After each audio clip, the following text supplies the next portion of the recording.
Bienvenidos a la redacción del debate. Juanma Moreno seguirá siendo presidente de la Junta. Hoy, a debate, las elecciones andaluzas.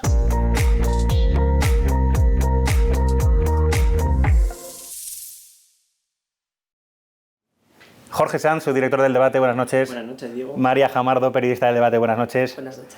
Juanma Moreno, una holgada mayoría absoluta que hace historia. Y sorprendente, porque yo pensé que íbamos a tardar mucho en ver mayorías absolutas por el panorama político en el que nos movemos ahora, pero ver una mayoría absoluta del PP en Andalucía era algo con lo que yo personalmente no contaba, ni hoy ni en mucho tiempo, ya te digo. O sea, para mí ha sido una verdadera sorpresa. Para mí no tanto por cómo se ha desarrollado esta campaña en concreto y sobre todo por el contexto general en el que se circunscribe. En primer lugar porque hay un efecto arrastre, creo, negativo para el PSOE andaluz por parte del Gobierno central, que está lastrando precisamente esa capacidad de presentar una alternativa en Andalucía, los malos datos económicos, la apuesta por incrementar el gasto público en un momento en el que la inflación y el déficit son absolutamente descontrolados, no favorecían a un candidato que además fue elegido desde la Moncloa, que en primarias ganó a la candidata, digamos, tradicional o la que hubiera sido la candidata natural en Andalucía, Susana Díaz, de la que me pregunto cómo estará celebrando esta noche estos resultados desastrosos, el peor número de escaños en las elecciones andaluzas para el Partido Socialista. Precisamente íbamos a hablar de eso, ¿no? Del resultado histórico en el otro lado de la moneda. El PP histórico para bien, el Partido Socialista histórico para mal. Histórico para mal porque el candidato...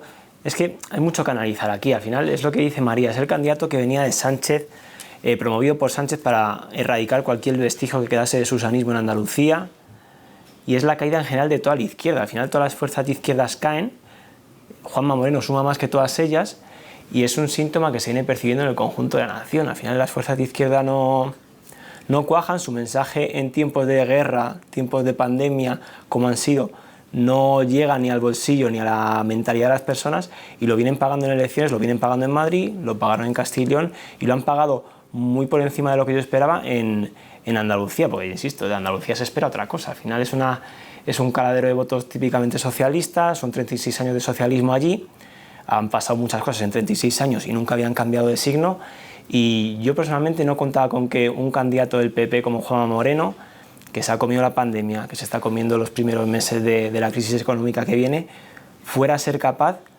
de comerse de esta manera a toda la izquierda. Es que son números mejores incluso que los de Ayuso en Madrid. Por eso yo no contaba con una victoria tan abultada como la de hoy.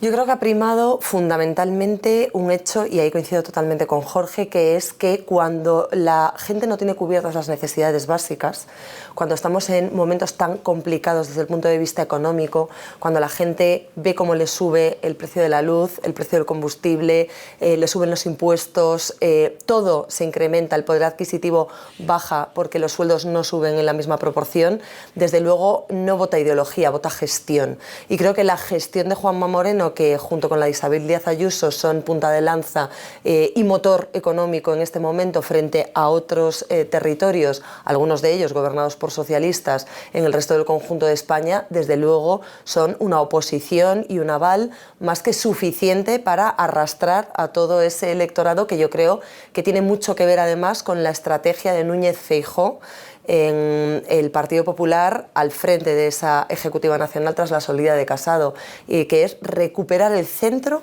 para conseguir mayorías absolutas. Hablabais de las izquierdas. En 2018, Adelante Andalucía consiguió 17 escaños en la Junta. Este año, por Andalucía 5, Adelante Andalucía 2, 10 menos. Bueno, yo creo que dividir vencerás, ¿no? En este caso creo que no ha favorecido para nada a la izquierda, que, como apuntábamos, está en claro descenso. Hay una tendencia en el sentido natural del voto a nivel general en todas las demarcaciones, pero también en este caso en Andalucía, a apostar por otro tipo de políticas que no tienen que ver con la subvención, con el clientelismo, ni con el gasto descontrolado que sale de algún lado y que tiene que financiarse además del esfuerzo de los ciudadanos.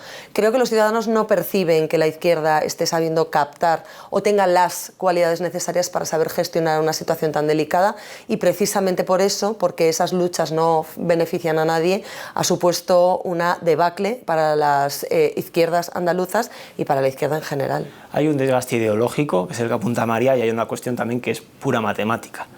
En 2018 se presentaron el PSOE y un partido de izquierdas que era Adelante Andalucía. Este año han ido PSOE y dos partidos de izquierdas que son Por Andalucía y Adelante Andalucía. Además de ese desgaste ideológico, hay una cuestión que es puramente matemática. Si tú en el sistema electoral que tenemos concurres dividido en tres fuerzas en vez de dos, tienes un problema grave.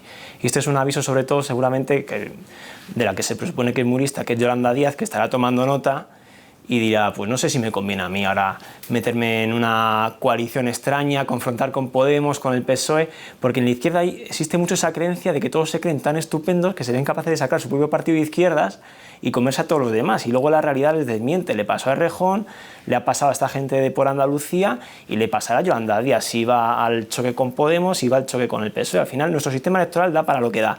Por muy bueno y muy estupendo que te creas, al final los números te van a desnudar. Hemos tenido a varios ministros, a varias ministras en este caso, en campaña por Andalucía.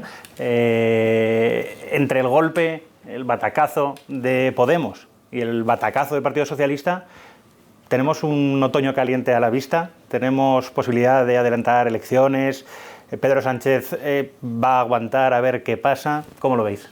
Yo me apuesto es que no. O sea, yo intento ponerme los zapatos de Pedro Sánchez, y si yo veo el palo que me di en Madrid, el palo semidesnatado que me di en Castilla y León y el palo que me he dado hoy, yo no convoco elecciones hasta que no me obliguen.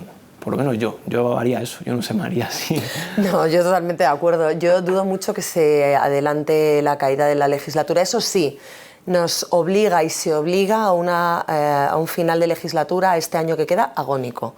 Él es consciente, y a estas alturas ya lo es, de que no cuenta con las mayorías necesarias en ninguno de los territorios, además teniendo en cuenta que Andalucía es un granero tradicional de voto para las generales del Partido Socialista, y a ello se suma además que no cuenta con el apoyo contundente con el que contaba al principio de aquella moción de censura en la que llegó para derrocar a Mariano Rajoy por parte de los independentistas, de los separatistas. Ha habido una crisis de espionaje, bilduetarras, todos aquellos que apuntalaban ese proyecto de Sánchez que venía a combatir no sé cuántas cosas y que se ha alejado absolutamente de ellas y ha llegado para ser totalmente lo contrario de lo que propuso en aquella moción de censura, le lastra.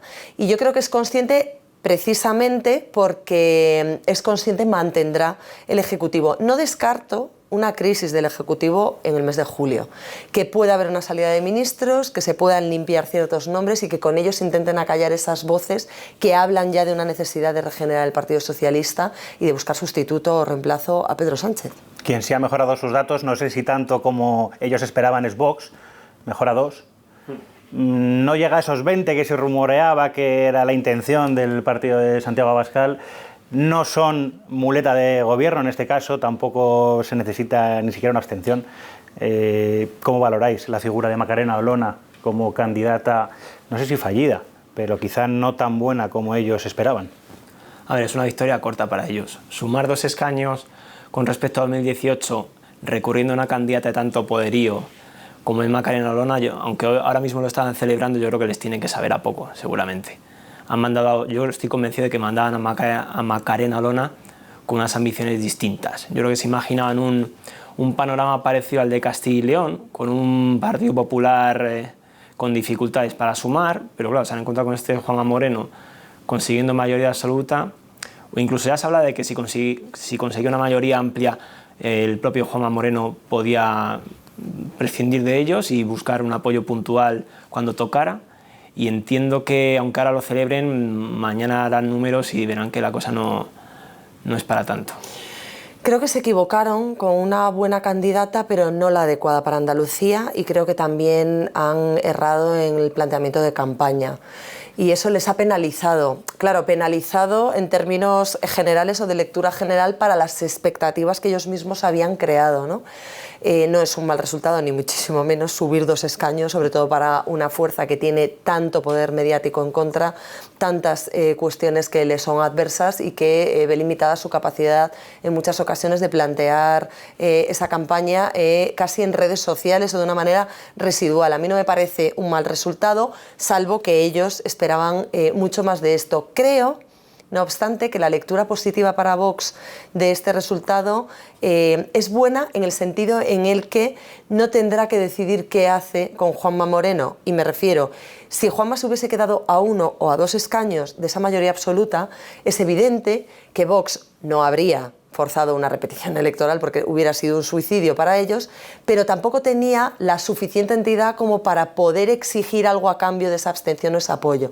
Así que creo que como ahora no son necesarios, venderán que controlarán al Ejecutivo, que ejercerán casi una oposición, ¿no?, desde la derecha, claro, y creo que no salen del todo mal parados desde ese punto de vista o desde ese análisis, ¿no?, del resultado. ¿Quién ha salido mal parado definitivamente? Es Ciudadanos.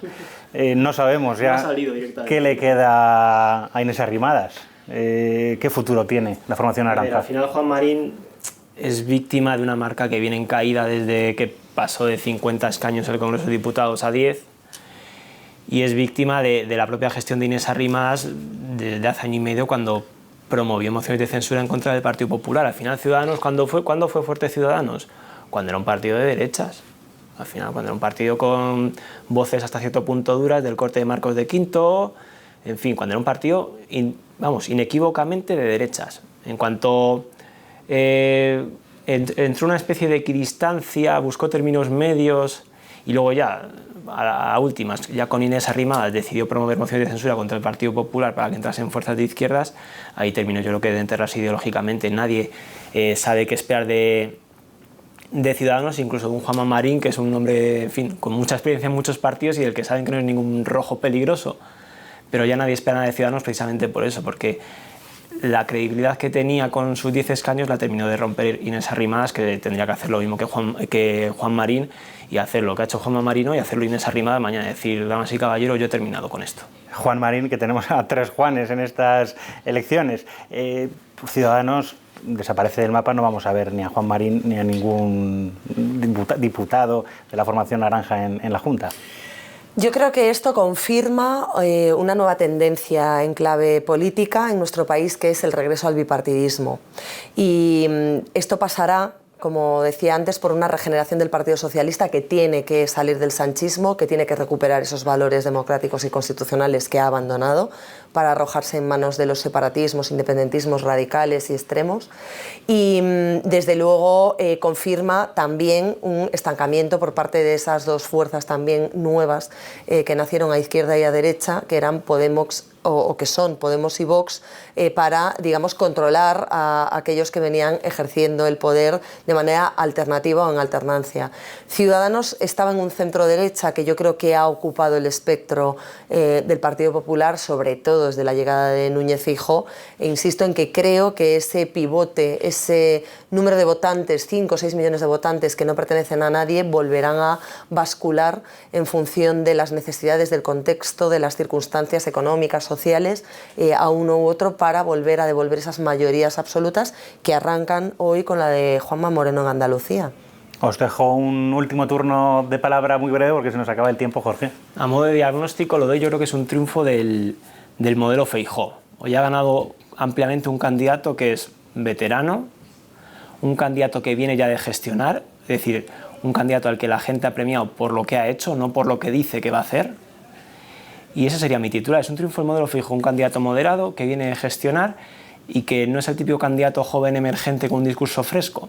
Es simplemente Juanma Moreno, que venía de una dirección de un ejecutivo anterior, con veteranía, que dice, esto es lo que he hecho en en una legislatura de pandemia, de preguerra y de inflación, esto es lo que yo os puedo ofrecer. Y la gente, aún así, se lo ha premiado.